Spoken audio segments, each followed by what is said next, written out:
It's that time of the month again.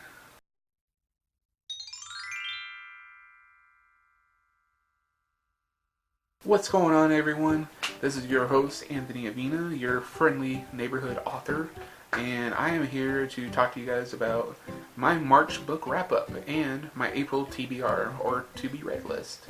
I'm going to talk about the 3 books that really engrossed me this month that I got really into and read, and I'll give you a little sneak peek at the reviews I wrote for them.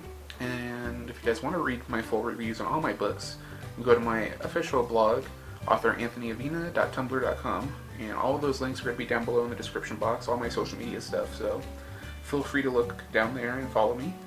I'm going to give you guys those books that I read, and then I'm going to talk about the books I'm hoping to read in April, and there might be some that I don't get to, but I plan to give it a good try. So I'm already over halfway through one of the books, so let's get right into it, shall we? First, let's go to my March book wrap up.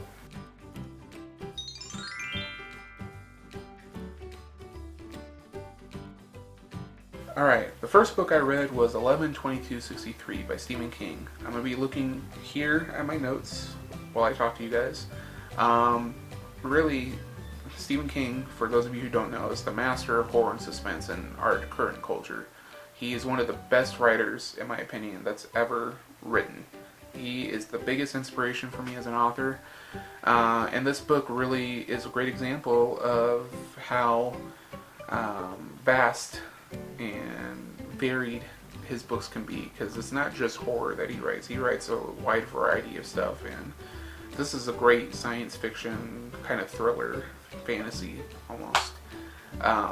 The story follows a young high school English teacher named Jake Epping, who learns that his friend Al, who owns a local diner, has aged overnight and is dying.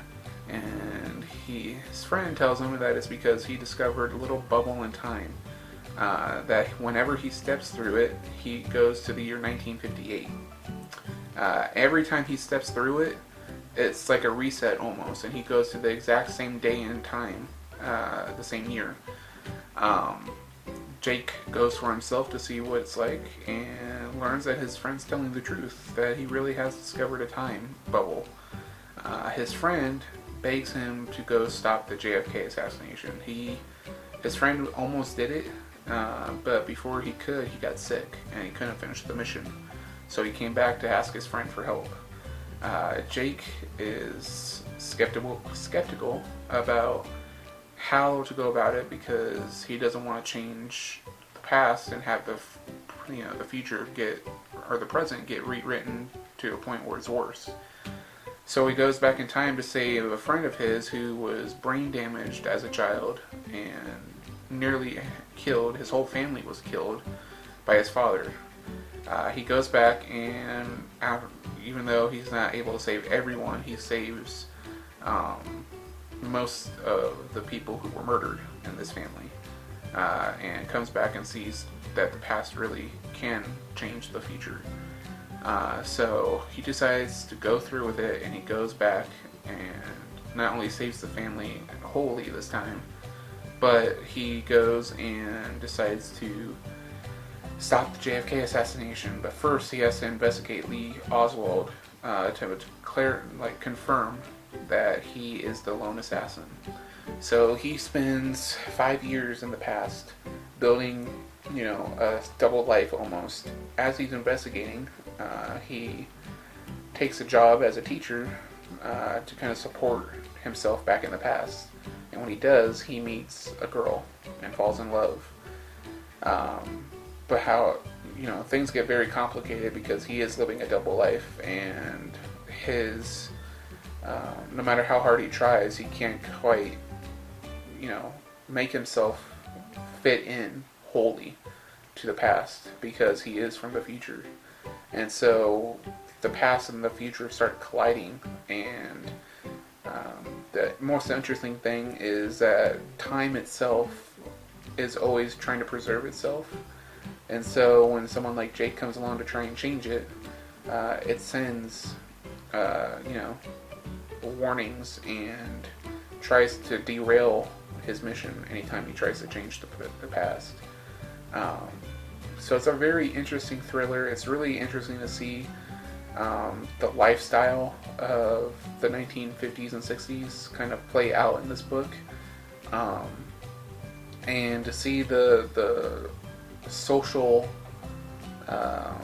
you know, nature of the country in this time period.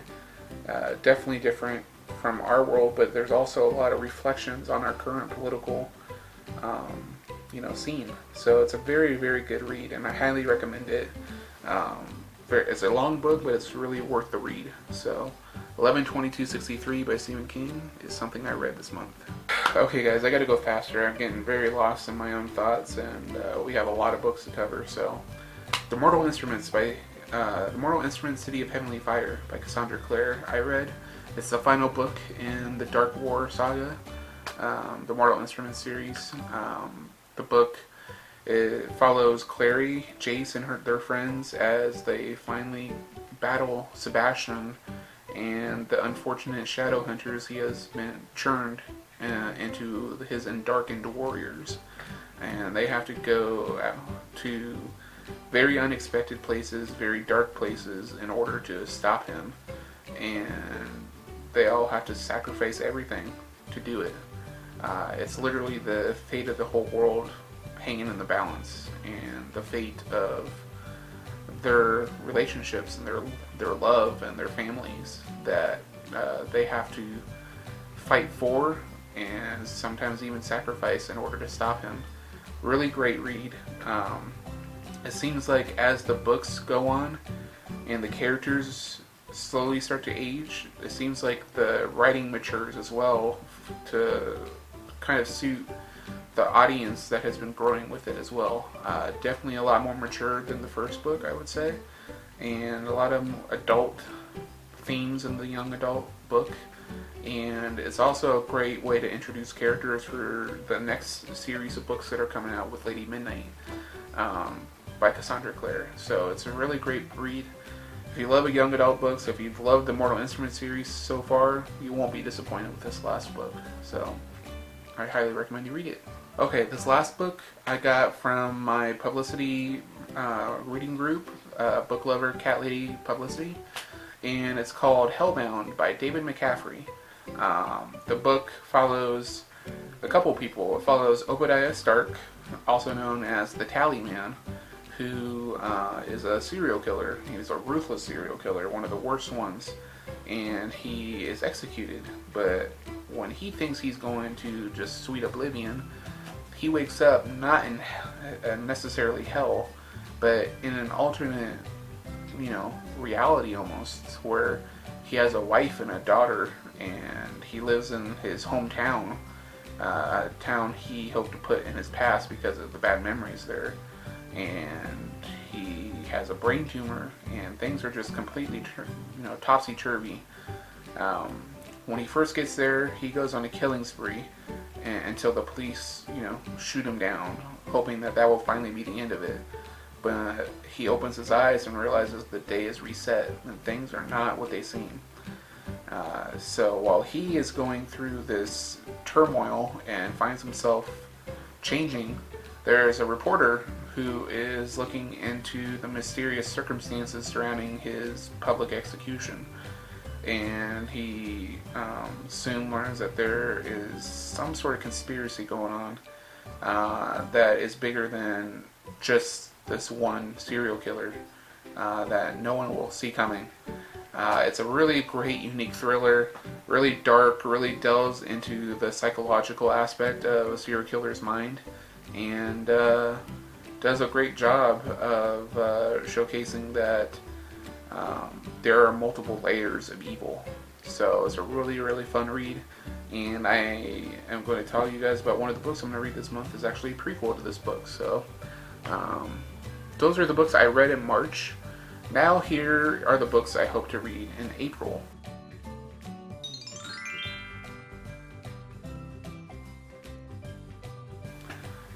Tales from Shadowhunter Academy by Cassandra Clare is a collection of 10 short stories following Simon, who is trying to learn to become a Shadowhunter, and he's going to Shadowhunter Academy. And it has a mixture of backstory from the history of Shadowhunters, like Will Herondale and Tessa Gray. It has a little bit of insight into the formation of the the circle that Valentine led from the original book.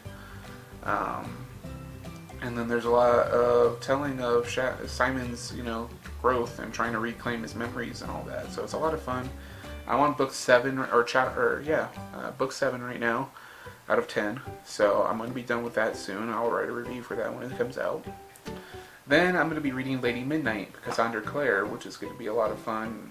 I already own it, and I can't wait to read it and review it for you guys. It's supposed to follow the characters established in the last Mortal Instruments book, and I'm so excited. I love the world that Cassandra Clare has created, and very vivid, visual style of writing, and really, really great. After that, I want to read Finders Keepers by Stephen King. It is the sequel to Mr. Mercedes and the second book in what is known as the Bill Hodges trilogy. This book follows a guy who, committed a murder trying to find a writer's treasure, but never found it, went to jail for it, and when he gets out, he realizes some other kid has found the treasure he so, ruthlessly fought for. And so a deadly game begins, and Bill Hodges and his, private investigation agency have to get involved and stop this killer. And it seems like a really, really interesting find. No pun intended. Finders Keepers is definitely a book I'm going to read this month. The next one is In Extremis, a prequel to Hellbound by David McCaffrey. I don't know much about the book yet. I think it explores some of the history of the conspiracy, and I'm really looking forward to it. It's going to be a short read, but I'm really, really excited about it.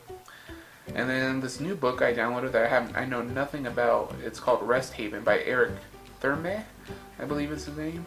I believe based out of the UK, and this book just recently got nominated on Amazon to be published. So I got it for free because I nominated it, and I download it, and I'm going to hopefully read it towards the end of the month. So those are the books I hope to read this month, and I hope you guys enjoyed this informative book wrap-up in TBR. So thank you for watching. In the comments below, tell me what book you think I should read next. Maybe there's a book I don't know about that you guys want me to read. Leave your comments down below. Give this video a big thumbs up. Like this video, comment on it, favorite it, and share it. Subscribe to the channel if you haven't done so already. It means so much to me if you could. And click that eye in the sky for today's recommended videos, playlists, and more. Thank you guys for watching Beta Day 5. Tomorrow is episode 40 of the Writer's Corner podcast, so tune in for that. And I will see you guys next time for a brand new video. Long days and pleasant nights, my friends.